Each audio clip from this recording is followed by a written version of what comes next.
Good morning, ladies and gentlemen. I'm delighted to be able to address this conference. I'm really sorry that because of the pandemic, we cannot be together. I had by now developed a habit to be with you during the month of October in beautiful Luka. But I'm afraid this is not possible because of the lockdowns and the pandemic. And actually, this is today the topic of my presentation because ETSC published a report on the impact of COVID-19 lockdowns on road deaths in the month of April 2020. And indeed, in response to the COVID-19 pandemic, most European governments put in place what I would call unprecedented restrictions on travel and movement. And these restrictions included also border closures, lockdowns for most of the population, closure of schools, of workplaces, of shops, of leisure activities, of sport activities. And actually the report wants to assess the impacts that these measures, the lockdown measures which were adopted in many countries, had on road deaths during the month of April 2020. And the report is part of the ETSC PIN project. PIN stands for Road Safety Performance Index. It's a project that we started back in 2016 with 32 participating countries. So the 27 members of the European Union, plus the UK, former member of the European Union, Israel, Serbia, and Switzerland and Norway. The PIN project receives support from the German Road Safety Council, from Toyota Motor Europe, from the Swedish Transport Administration, the Norwegian Public Roads Administration, and the International Motor Vehicle Inspection Committee. The report actually compares the number of road deaths in April 2020 to the average of the months of April 2017, 2018, and 2019. Of the 27 EU countries which we polled, only 25 were able to provide the requested data. And we did not only ask for road deaths, but also for data where available on traffic volumes, on vehicles going above the speed limit. And then for the country that gave us more information, we were able to develop some more detailed analysis in the report. And out of the 25 countries for which data were available, because for 2 of the 27 that provided data, actually the data were not statistically relevant. Well, out of the 25 countries which we took into consideration, 19 saw a decrease in the number of deaths in April 2020 compared to the average of the 3 preceding years. And 910 people lost their lives in these countries compared to 1,415 on average during the 3 preceding years, which means that in the month of April 2020, 505 deaths were prevented because of the lockdown measures. The EU 25 had an average reduction of 36%, which is impressive. It is impressive when you think that, for example, between 2018 and 2019, the whole year, the EU only saw a 3% reduction. And that in the period 2010-2019, the reduction for the EU was 24%. So 36 is much more. And The highest reduction has been recorded in Italy, one of the countries which was most severely affected by the lockdown, with an 84% reduction. Then you see that countries like Greece, France, Spain and Belgium had reductions above 59%, and on the other hand, countries like the Netherlands, Denmark, Sweden and the Czech Republic, notwithstanding an important reduction in traffic volume in April 2020, still saw a number of road deaths either staying at the same level than the 3 precedent years or even increase. What we could see from the data is that collision actually became deadlier in April 2020. For the 3 countries that I'm mentioning in this slide,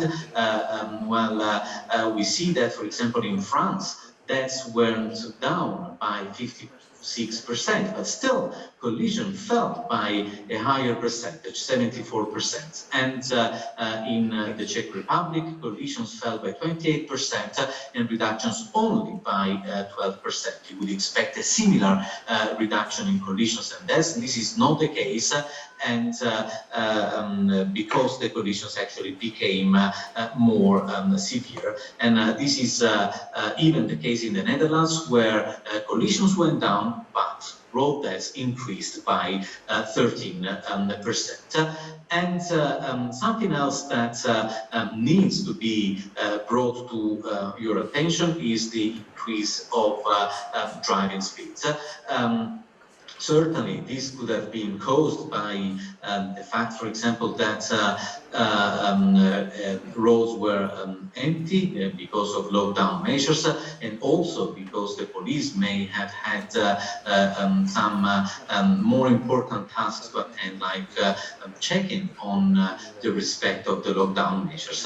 And you see, for the countries that are mentioned here, Denmark, a 10% increase in the proportion of driver speeding, which becomes 16% in the most serious speeding offenses in France.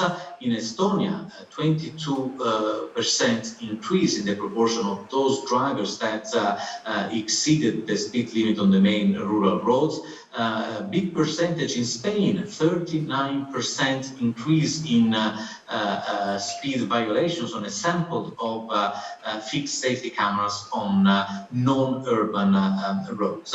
And we also have data from some telematics company that show, for example, in the UK, that there was 15% increase in speed alerts sent to drivers. What is really interesting on the other side is that Sweden had indeed an increase in deaths during April 2020, but no increase in speeding was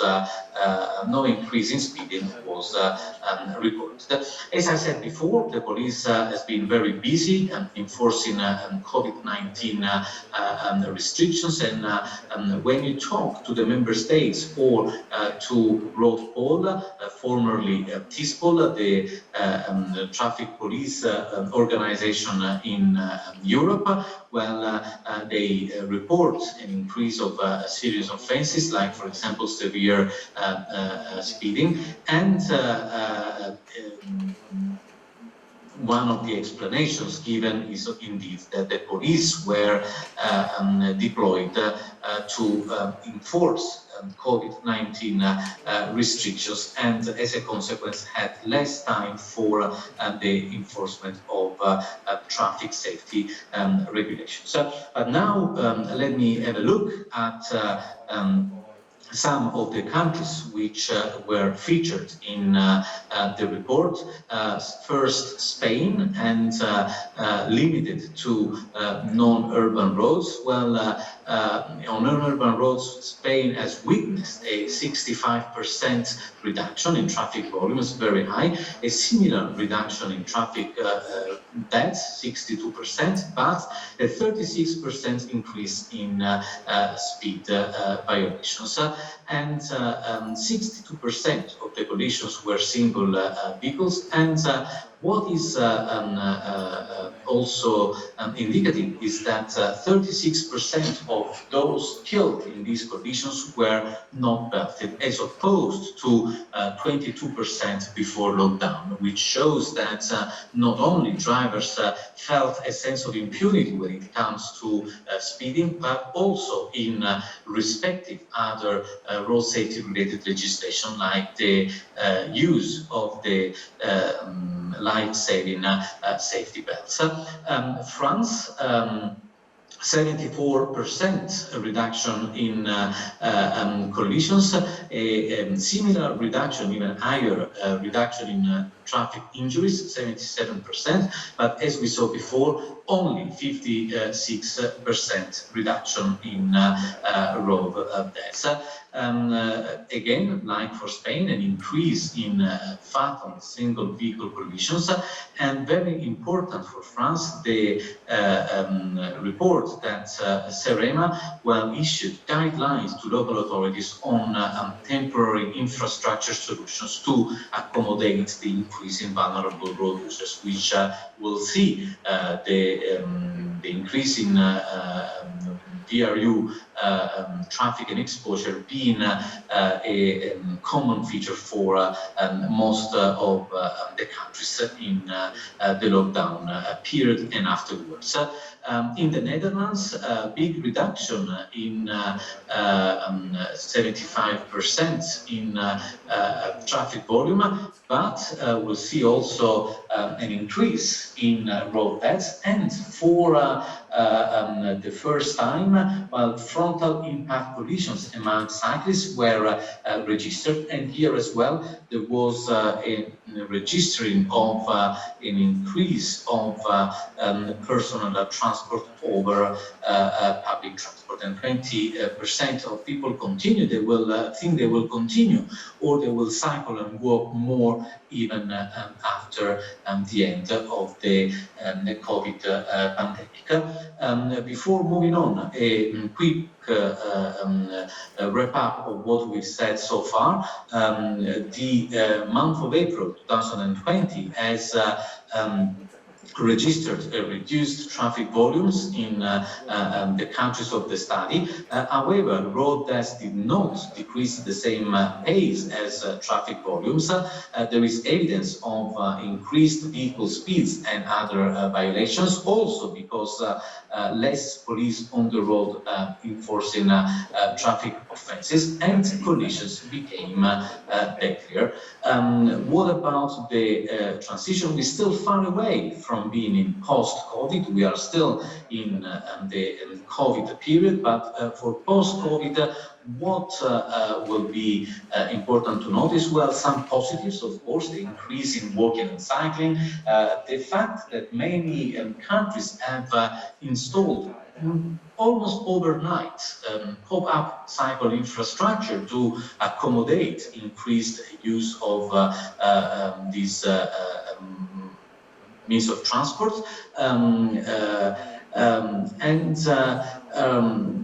cities can become, when it comes to road safety champions in making sure that walking and cycling are prioritized, and that the safety of pedestrians and cyclists is protected. When it comes to the challenges, however, post-COVID will certainly bring less use of public transport, traditionally taking people away from their cars and being highly safe. and also more cars and vulnerable road users as a consequence sharing the road. And it will be important to deal with the lack of safe, vulnerable road users infrastructure, and to make sure that in order to accommodate this coexistence, there will be better infrastructure, but also that speed limits are respected, and enforced in urban areas and indeed outside urban areas. Now, to conclude, 3 slides about what the different levels of government can do when it comes to the local authorities, cities, towns, but also rural authorities. There is certainly space for working more on road safety and on road safety plans, which are based on the safe system. The importance of linking road safety with other policies and other policy objectives, including those, for example, of health and the COVID-19 exit strategy, and of course then implementing a policy of moderate priority, which you see on the reverse pyramid on the right of the slide, with pedestrians at the top of the pyramid, then cyclists, then public transport, power two-wheelers, cars, and only at the end goods vehicles in urban areas. Local authorities should implement 30K zones, traffic calming to make sure they are respected, and should accommodate for separate cycling paths, and of course also increase the public procurement of vehicle safety, so that those vehicles that are in the city, in urban area, are safe for vulnerable road users. When it comes to national governments, important to gather and analyze data on the COVID-19, on lockdown effects, on travel data, involve local authorities in designing and implementing national road safety plans, and also dedicate funds to local authorities who need to implement safe infrastructure for vulnerable road users. And of course, last but not least, intensifying traffic law enforcement, so that we do not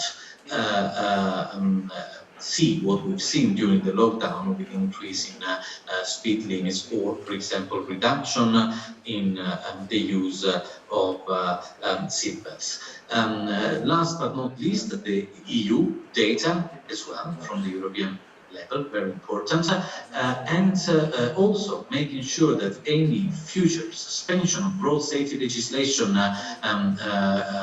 related to the COVID is proportionate, time limited, and subject to a regular review, which we have to admit has already been the case with this first wave of COVID-19. The EU also has an important role to develop and adopt an EU recommendation for safe speed limits. We've seen like speed being one of the main problems even during the lockdown. Support with funds cities who want to introduce 30K zones, but also adopt what is their exclusive competence, adopt strong secondary regulation for the implementing of the general safety regulation, which will make vehicle safety for everybody, but especially in urban areas. This is it, in a nutshell, our report on the impact of COVID-19 lockdowns and road deaths in April 2020. Other reports are shown in on this slide. They are all available on the PIN website for free download. Thank you very much.